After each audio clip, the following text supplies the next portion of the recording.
Today we will have a bit of a longer reading. We're going from Mark chapter 12, 53 to verse 72. Still New Living Translation. They took Jesus to the high priest's home, where the leading priests, the elders, and the teachers of religious law had gathered.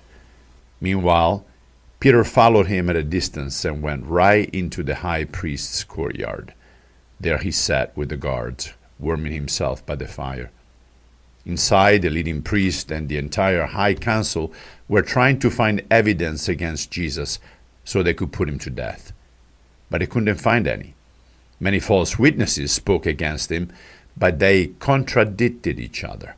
And finally, some men stood up and gave this false testimony. "We heard him say, 'I will destroy this temple made with human hands, and in 3 days I will build another made without human hands.'" But even then, they didn't get their story straight. Then the high priest stood up before the others and asked Jesus, "Well, aren't you going to answer these charges? What do you have to say for yourself?" But Jesus was silent and made no reply. Then the high priest asked him, "Are you the Messiah, the Son of the Blessed One?" Jesus said, "I am. And you will see the Son of Man seated in the place of power at God's right hand and coming on the clouds of heaven." Then the high priest tore his clothes to show his horror and said, "Why do we need other witnesses? You have all heard his blasphemy. What is your verdict?" "Guilty," they all cried. "He deserves to die." Then some of them began to spit on him, and they blindfolded him and beat him with their fists. "Prophesy to us," they jeered, and the guards slapped him as they took him away. Meanwhile, Peter was in the courtyard below. One of the 7 girls who worked for the high priest came by and noticed Peter warming himself at the fire. She looked at him closely and said, "You are one of those with Jesus of Nazareth." But Peter denied it. "I don't know what you're talking about," he said, and he went out into the entryway. Just then, a rooster crowed.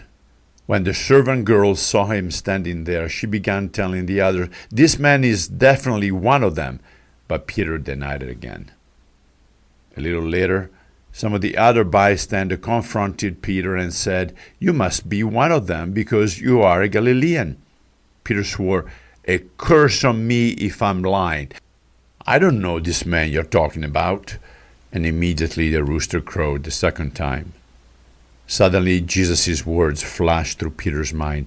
"Before the rooster crows twice, you will deny 3 times that you even knew me." And he broke down and wept. There are several important points to make about this account of the trial of Jesus. First, the trial itself is blatantly illegal, as Jewish laws did not allow trials to take place during the night. And yet here they all are. Priests, scribe, elders, Sanhedrin, coming together with burning determination to put Jesus to death.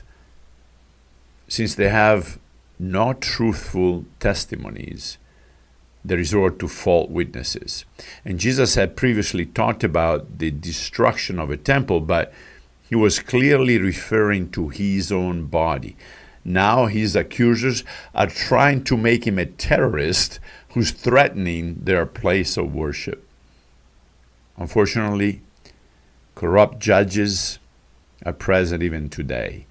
How terrible to live in a society where the rule of law is skewed because judges cannot be trusted. After the false testimonies, Caiaphas, the high priest, asked Jesus if he has any comments to his defense. And Jesus chooses silence as a fulfillment of Isaiah 53, where he says, "He was led as a lamb to the slaughter, and as a sheep before its shearers is silent, so he opened not his mouth." When pressed a second time, Jesus again claims to be God, but adds a prophecy from Daniel 7 that he would return in the clouds. He means that he will return in judgment. Now, could this be a little revenge on the part of Jesus? When someone tells you that Jesus never claimed to be God, refer them to Mark 14:62.